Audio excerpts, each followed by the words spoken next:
ಈ 5 ವಿಚಾರಗಳು ಗಂಡನ ಕಿವಿಗೆ ಬೀಳದಂತೆ ನೋಡಿಕೊಳ್ಳಿ. ಗಂಡ ಹೆಂಡತಿ ಎಂದ ಮೇಲೆ ಅವರ ನಡುವೆ ಸಂವಹನಗಳು ನಡೆಯುವುದು ಸಾಮಾನ್ಯ, ಉತ್ತಮ ರೀತಿಯ ಸಂವಹನಗಳನ್ನು ನಡೆಯುತ್ತದೆ. ಇನ್ನು ಜಗಳವಾದಾಗ ಬೇರೆ ರೀತಿ ಸಂವಹನ ನಡೆಯಬಹುದು. ಇನ್ನು ನಿಮ್ಮ ಪತಿಯು ನಿಮ್ಮನ್ನು ಸಾಂತ್ವನ ಮಾಡುವಾಗ ಆಡುವ ಮಾತುಗಳೇ ಬೇರೆ ಇರಬಹುದು. ಈ ರೀತಿ ದಂಪತಿಗಳು ಎಂದ ಮೇಲೆ ಅವರ ಮಧ್ಯೆ ನಡೆಯುವ ಸಂವಹನಕ್ಕೆ ಕೊನೆ ಅನ್ನೋದೇ ಇರೋದಿಲ್ಲ. ಕೆಲವೊಂದು ಸಲ ತಮಾಷೆಗೆ ನಾವು ಕೆಲವು ಮಾತುಗಳನ್ನು ಆಡುತ್ತೇವೆ. ಎಷ್ಟೋ ಸಲ ಅದು ಗಂಭೀರ ರೂಪಕ್ಕೆ ತಿರುಗಿದ ಉದಾಹರಣೆಗಳು ಇದೆ. ಆದರೆ ತಮಾಷೆಗೂ ಗಂಡನ ಬಳಿ ಈ ಮಾತುಗಳನ್ನು ಹೇಳದಿರಿ. ಅಷ್ಟಕ್ಕೂ ಆ ಮಾತುಗಳು ಯಾವುದು ಅನ್ನೋದನ್ನು ತಿಳಿಯೋಣ. 1. ವಿಚ್ಛೇದನ. ಸಾಮಾನ್ಯವಾಗಿ ಜಗಳವಾದ ಸಂದರ್ಭದಲ್ಲಿ ದಂಪತಿಗಳ ಮಧ್ಯೆ ಮೊದಲು ಬರೋ ಮಾತೆಂದರೆ ವಿಚ್ಛೇದನ. ಗಂಡ ಅಥವಾ ಹೆಂಡತಿ ಇಬ್ಬರಲ್ಲಿ ಒಬ್ಬರು ವಿಚ್ಛೇದನ ನೀಡುವುದಾಗಿ ಹೇಳುತ್ತಾರೆ.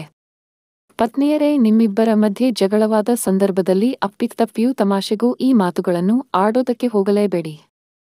ನೀವು ತಮಾಷೆಗಾದರೂ ಆಗಾಗ್ಗೆ ಈ ಮಾತುಗಳನ್ನು ಹೇಳುತ್ತಿದ್ದರೆ ನಿಮ್ಮ ಗಂಡ ನೊಂದುಕೊಳ್ಳಬಹುದು. ಅಥವಾ ಭವಿಷ್ಯದಲ್ಲಿ ನೀವು ತಮಾಷೆಗೆ ಹೇಳಿದ ಮಾತು ನಿಜವಾಗಬಹುದು. 2. ಬಾಯಿ ಮುಚ್ಚು ಎಂದು ಹೇಳಬೇಡಿ. ಕೆಲವೊಂದು ಸಲ ಗಂಡ ಹೆಂಡತಿಯ ಮಧ್ಯೆ ಜಗಳಗಳು ಆಗುತ್ತವೆ. ಈ ಸಂದರ್ಭದಲ್ಲಿ ಮಾತಿಗೆ ಮಾತು ಬೆಳೆಯುವ ಸಾಧ್ಯತೆಗಳಿದೆ. ಈ ಸಂದರ್ಭದಲ್ಲಿ ಪತ್ನಿಯಾದವಳು ಕೆಲವೊಂದು ಮಾತುಗಳನ್ನು ಹೇಳಬಾರದು. ಇದರಿಂದ ನಿಮ್ಮ ಸಂಸಾರ ಮುರಿದು ಬೀಳುವ ಸಾಧ್ಯತೆಗಳು ಹೆಚ್ಚಾಗಿರುತ್ತದೆ. ಅದರಲ್ಲೂ ಮುಖ್ಯವಾಗಿ ಬಾಯಿ ಮುಚ್ಚು ಎನ್ನುವ ಮಾತನ್ನು ಆಡಲೇಬೇಡಿ. ಇದು ನಿಮ್ಮ ಪತಿಯ ಮೇಲೆ ದೊಡ್ಡ ಪರಿಣಾಮವನ್ನು ಬೀರಬಹುದು. ಅಷ್ಟೇ ಅಲ್ಲದೆ ಇದುವೇ ಮುಂದುವರೆದು ಸಂಬಂಧದಲ್ಲಿ ದೊಡ್ಡ ಬಿರುಕು ಕಾಣಿಸಿಕೊಳ್ಳೋದಕ್ಕೆ ಕಾರಣವಾದ್ರೂ ತಪ್ಪಾಗೋದಿಲ್ಲ. 3. ಅತ್ತೆ ಮಾವನನ್ನು ದೂರಬೇಡಿ.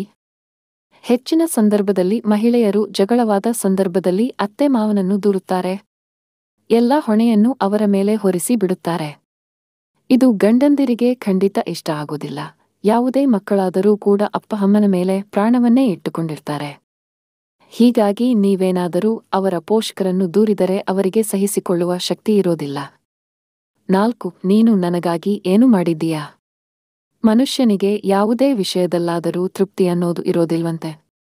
ನಮ್ಮ ಬೇಡಿಕೆಗಳು ಪೂರೈಕೆಯಾದಷ್ಟು ಮತ್ತೆ ಮತ್ತೆ ಏನಾದರೂ ಬೇಕು ಎನ್ನುವ ಬಯಕೆ ಇದ್ದೇ ಇರುತ್ತದೆ. ಅದೇ ರೀತಿ ಹೆಚ್ಚಿನ ಸಂದರ್ಭದಲ್ಲಿ ಗಂಡನು ತನ್ನ ಬಯಕೆಗಳನ್ನು ಈಡೇರಿಸಿಲ್ಲ ಎನ್ನುವ ಕಾರಣಕ್ಕೂ ಕೂಡ ಆತನೊಂದಿಗೆ ಜಗಳವಾಡುವ ಮಹಿಳೆಯರು ಇದ್ದಾರೆ. ಕೊನೆಗೆ ನನಗಾಗಿ ನೀನು ಏನನ್ನೂ ಮಾಡಿಯೇ ಇಲ್ಲ ಎನ್ನುವ ಆರೋಪವನ್ನು ಹೊರಿಸಿ ಬಿಡುತ್ತಾರೆ. 5. ನೀನೊಬ್ಬ ಸ್ವಾರ್ಥಿ.